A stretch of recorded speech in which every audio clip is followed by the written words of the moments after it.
Hey guys, it's Peter, and I'm back. Of course I'm back. I'm not going anywhere. Boost! I'm YouTube famous now. Available in 2020. The album, the Roller Derby Edition. Dad AF. Looking for some hot stuff, baby, this evening.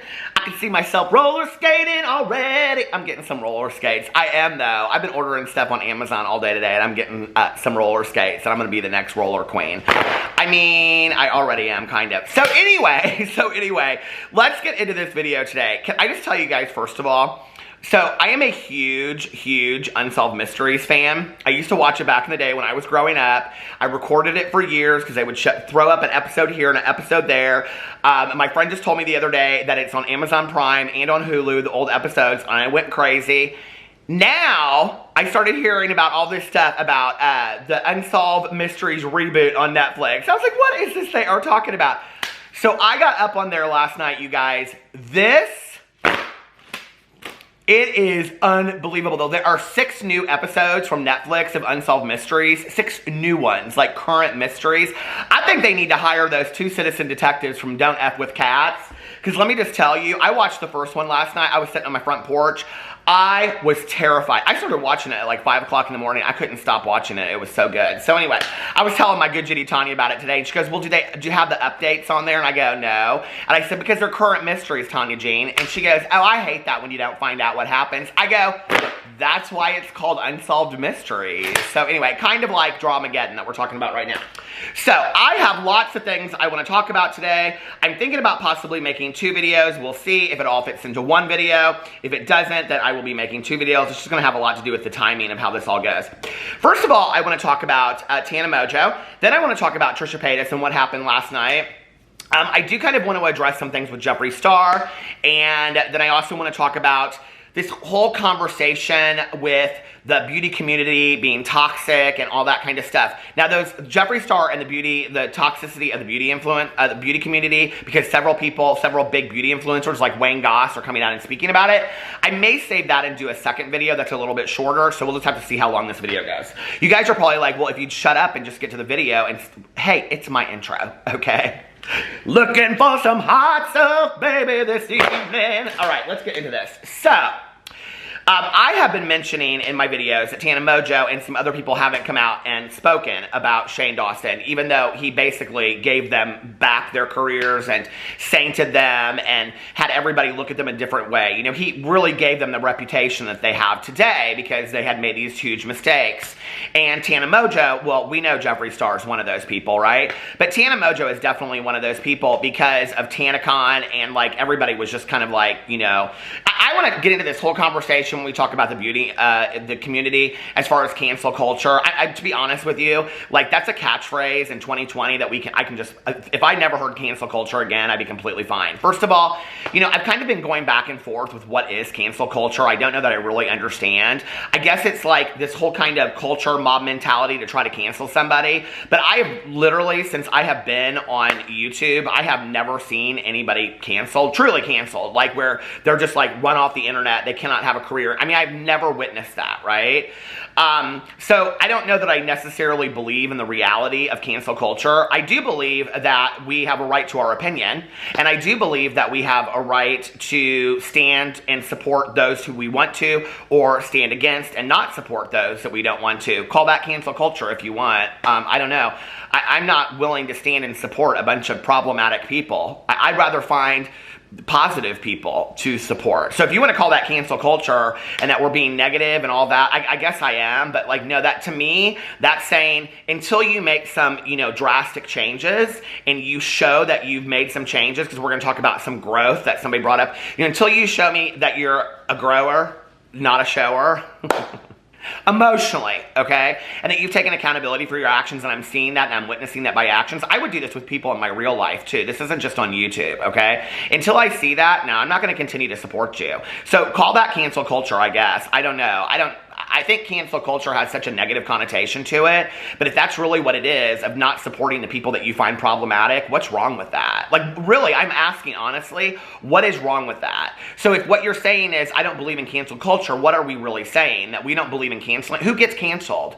I cannot name one person that has truly been canceled since I have been covering drama on YouTube. I mean, like, seriously, like, they are gone, right? And the people that, like, you know, have the most, were most affected by this, probably that I have known since I've watched all this go down, is Laura Lee and Manny. And, you know, I mean, Laura Lee, she's doing her own thing over there and doing family vlogs, and she's come back and she's gained subscribers again, I think. You know, and Manny, I mean, even though his social blades and red, his life is in green. So I love that quote. I do. I know it's corny as hell and people hate it, but so, you know, I mean, none of these people, I think truly, you know, you have to believe that you are canceled to be canceled, you know? I mean, I really truly believe that. Like, for someone else to cancel you, you have to believe that you're canceled. I think that that's an issue within yourself, that you have to believe, I'm done. I give up, blah, blah, blah, whatever. And, you know, in the past, I can remember I had a conversation with Thomas Halbert at one point because he constantly would put out, I'm canceled, I'm canceled, I'm canceled. And I was like, Thomas, stop saying that about yourself. You know, stop. Like, believe in yourself. Love yourself enough to believe that you can learn from all of this and you can grow and you can become a better person, you know? So I don't know. Like, I mean, I believe that each of these influencers buys into their own cancel culture to some degree, but I'll talk about that in my next thing. So anyway, so Tana Mojo, I had said something about it in a video. I'm sure she don't watch my videos, okay? But then Keemstar had also said something on Twitter, and he said, I must say, Tana Mojo, I find it kind of effed up that Shane Dawson literally saved your career from ending, and you're not publicly supporting him. Clearly, nobody can support these old videos from Shane. He's clearly wrong, but you can still support him as a person. And she finally responds to him after like 24 hours. My neighbor is on my back door right now with his dog. Welcome to the exciting life of a drama channel. And she responds to him, and she says, too much to say on Twitter, Keem. Okay, which, you know, thankfully she did address this. I think it's kind of, you know, a cop-out. Fine, you know, like she's... Okay, she says it's too much to say on Twitter, and I agree with this. But her follow-up statement, I did like what she said. She said, I want to make a video answering everything I'm being tweeted. I just am incredibly torn by the thought of being a part of a bigger problem of diverting people's focus to YouTube drama versus the bigger issues at hand going on in the world and how we can help. I don't know. So what she's saying is, I don't want to address any of these issues right now because it's going to divert attention off of things like Black Lives Matter, I guess is what she's saying, and COVID. Well, Tana Mojo, if you didn't know, just had all of these allegations come out by her ex-friend, I think his name is Colin, it's K-A-H-L-E-N, I think it's pronounced Colin, and he came out and made these videos basically saying that Tana Mojo and it uses all of this racist language and his experiences with her and all this kind of stuff. Now, she has come out and addressed some of that on Twitter, but you don't think it's appropriate to address all these issues that people are coming to during Black Lives Matter. Is it because you think that that's not going to look good, Tana? I mean, that you're apologizing for all this during Black Lives Matter? Like, maybe you don't want to draw attention to that? Or I don't know, because she hasn't made that video, okay? I don't know. In fact, I want to see right now what Tana Mojo's last video is. Maybe she hasn't posted a video in months. I don't know. Tana Mojo's last video, it was a month ago, actually. And it was trying every single viral TikTok beauty something, okay? And that was during everything that's going on with Black Lives Matter and COVID. You didn't have a problem doing that video to divert people's attention off of what was going on. So maybe you should come out. Maybe you should come out and address Colin. I think that would be really great. And I think that she said she's gonna do it behind. She said, I'm gonna do. Somebody said, are you gonna ever address Colin? And she said, I'm gonna do that and so much more. I'm not really sure like what that so much more is. Please, like this whole thing. I have to say, I didn't say this in my video the other day because I don't know, like, it was one thing that stood out to me, and I like had it on my notes, but I didn't mention it, was when Shane said that he only has white people in his videos, and he needs to have more diversity in his videos, and I was like, if that's your intention for doing it, like, so you look diverse, so that you look like, you know, you're having, you know, like, I just, like, to me, like, I don't know what I think about that. So if she's gonna like throw Colin in a video and I don't know. Like, it's just all of it. Like, it's not about taking a real look, you know, at who we are as people. And so Tana, I think she does need to come out and talk about the Colin situation, which I think is actually bigger than her being sainted by Shane Dawson. She needs to address this person, you know, this person that was a friend of hers, that, you know, all this kind of stuff. And the second thing is, if you haven't watched Colin's videos, you should go check them out. The second thing is she needs to address Shane Dawson, you know, do two separate videos and come out. You know, this is the thing, is that this is my real issue sometimes with YouTubers, right? Like, they want to tweet all these stuff out. Like, I'm not big on doing, like, the Twitter apologies and the Twitter this and addressing things on Twitter, because I'm a YouTuber. I make YouTube videos, right? So I'm going to say what I have to say in a YouTube video. I'm not going to tweet it all out, right? But, like, these huge YouTubers that build their platforms on YouTube, sell their merch on YouTube, make tons of money off of AdSense on YouTube, God forbid they address anything on a YouTube video. It's always in an Instagram story or a Snapchat story or a Twitter, blah, blah, blah, right? And then people want to come for drama channels or commentary channels or whatever. Listen, I just consider myself a drama channel. I don't know what that means. But anyway, and then, you know, like, everybody wants to come for us and say we're the devil's spawn because we're coming for these people. No, they don't want to address it in a YouTube video, so we're applying that information and putting it into a platform that their fans can see it. That's what it is, okay? Some of us have opinions. I have many. And you know what they say, opinions are like, you know what, we've all got one. Okay, so that's the Tana Mojo thing. I don't know, maybe she'll come out and address it, maybe she won't. She's hiding behind this. We wouldn't want to divert attention right now, because, you know, everybody's saying that Trisha Paytas, which I'm going to roll into now, that Trisha Paytas is deflecting off of what is really going on. Okay, well, there's a difference between Tana Mojo coming out in a video and saying, I want to address all these issues with Shane Dawson, who has been my friend and, you know, whatever, and all this kind of stuff. Tana, I will tell you, your friend refers to you as a narcissistic sociopath. Just remember that when you're making your video, okay? So anyway, so there's a difference between Tana coming out and addressing these very, I think, concerned issues in a video, real honestly, and being sincere and authentic and taking accountability. There's a difference between that and doing what Trisha Paytas has been doing, okay? And Trisha Paytas has been just mouthing off here, mouthing off there, coming.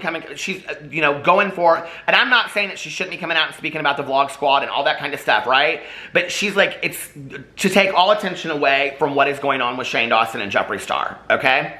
So, if you don't know what you don't know is a lot, and I am not reading all these tweets. First of all, I couldn't because, like, listen, my video would get banned in every country.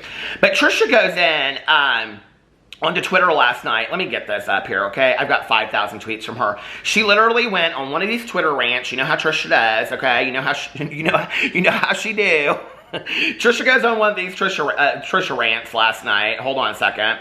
And the first thing she says is, someone says something like, I just want Keemstar and Trisha Paytas to collab on OnlyFans, blah, blah, blah. And she says, then Keem is showing this video of, like, his house, and he's got, like, this moose head on the wall, and she says, will you mount me like that moose head? Then she goes on and says, so Keemstar mentioned me on Drama Alert today, does that mean he can, and it's very sexual. And then she goes, I go to bed falling asleep fantasizing about, okay, very sexual. And then, hey, Keemstar, can we collab for, and very sexual. She says, I just want to, very sexual. And it goes on and on and on. And it's literally, and then she goes for Ethan from H3H3. And then it's just one thing after another. Very, very sexual text. I mean, like, I can't even read them on here. It's like, they're like that. She says, I mean, I can't even read them. And then she goes in here and she says, oh, I have to just say, like, there was a video that Trisha put out probably, I don't know, it was like a year ago, and it was like mocking Anna Nicole Smith when she had all of, like, the clown makeup on her face, and Howard, her friend, was in the background kind of, like, you know, like, pushing her to say the stuff. And it was a video that at the time, it was like a clip that kind of went viral, and it was like at Anna Nicole Smith's, like, lowest, when she was, like, you know, all, like, it was taking all this medication and using all this medication and stuff, which ultimately ended in killing her, okay? And I was a huge Anna Nicole Smith fan, and I have to say, like, that was for me, like, I still was kind of like, okay, Trisha, redeem yourself. That was for me kind of like the lowest of the low. And, you know, and I think she came out and said something like, this is like me paying homage to Anna Nicole Smith. No, that's not you. That's like somebody taking pictures of Marilyn Monroe in a hotel room bed, dead, and saying that's them paying. I mean, it's offensive. So then she goes in here, and of course, because I think she thinks of herself that way, she says, Howard Stern always made fun of Anna's weight, but then, you know, he got low-key pressed when someone else, she's referring to H3H3. And then she puts a picture of Anna Nicole Smith, and she said, a rare photo of me and H3H3 Productions. It's another picture of Anna Nicole Smith. Then she goes on, and she's really coming for H3H3. And then she's saying all this stuff about we're going to be together one day. And then it's this whole Titanic thing that makes, like, absolutely no sense whatsoever. And this is where Trisha, like, I used to say she was comedic genius. I don't anymore. I think she's a fake, and I think she's a phony, and I think she craves attention, and I think she's super hyper dramatic. And I think to the point where she just will do anything for dramatics. And people last night were saying she's deflecting off of Shane Dawson. No, I think to some degree, on some kind of weird level, she's pissed that Shane's getting a lot of attention right now, or whatever. I don't know what this is about. I can't figure it out. You know, and then the thing is, to me, is that, like, today I woke up and I had, like, 20 DMs from people saying, like, I'm really worried about Trisha. Trisha really needs to get some help. This that she pulled last night, one of her videos, because I'm going to talk about the videos that she posted last night, she's like, look at my pupils are fine, blah, blah, blah. And people were saying, your pupils aren't fine. I don't really know, okay?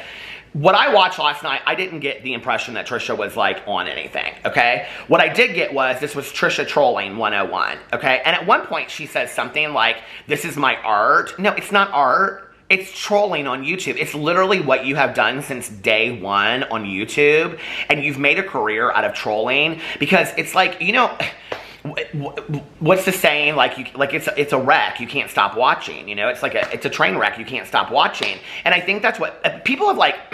Very rarely do I ever get comments from people where people are like, I'm worried about Trisha. I did last night. And I'm like, I don't know why. This is what you do. This is where you're disrespectful to your fan when you make your fans worry about you for no reason whatsoever, okay? The people that put money in your pocket, the people that watch your videos, the people that build emotional relationships with you and you help them get through times, when you do this is totally disrespectful to them, okay? This would be like a friend that, like, like a best friend, and she calls you, like, every other night at 2 o'clock in the morning and wakes you up out of your sleep. And she says, like, oh my God, this, and oh my God, that, and I don't know what I'm going to do, and I don't know what to do. And, like, the first 100 times you do it, it's like you go and you're, like, really worried about your friend because you're like, I don't want something bad to happen to my friend or whatever. It's at the point now, like, who knows what to believe with Trisha? Like, seriously? You know, who knows what to believe? And I think, personally, my opinion is she's the biggest fake and phony on YouTube that we've ever seen, okay? I don't think it's art. I don't even think it's good trolling at this point. It's just, look at me, look at me, look at me. Okay, well, you got the world looking at you, Trisha. I watched all 8 of your videos last night, just in case you said anything important. And the one thing you did say was important was you completely shaded Jeffree Star in this. So let's talk about that. So she goes into all these Titanic things, and Ethan says, if we were in Titanic, I would take the floating door for myself. And she says, if we were on Titanic, the boat would sink instantly. It's just all this crap, okay? She goes on and on and on about. So let me get into the video that she made last night. Hold on a second. That's where I went first. So video. Did I say video? I meant videos.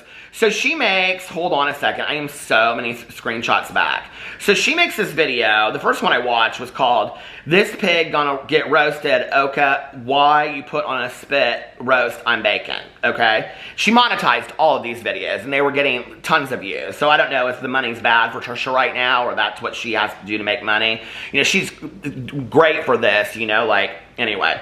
So that's the first video. When I watched it an hour and it had 35,000 views, and she just puts an image up for, like, it's just a picture of her.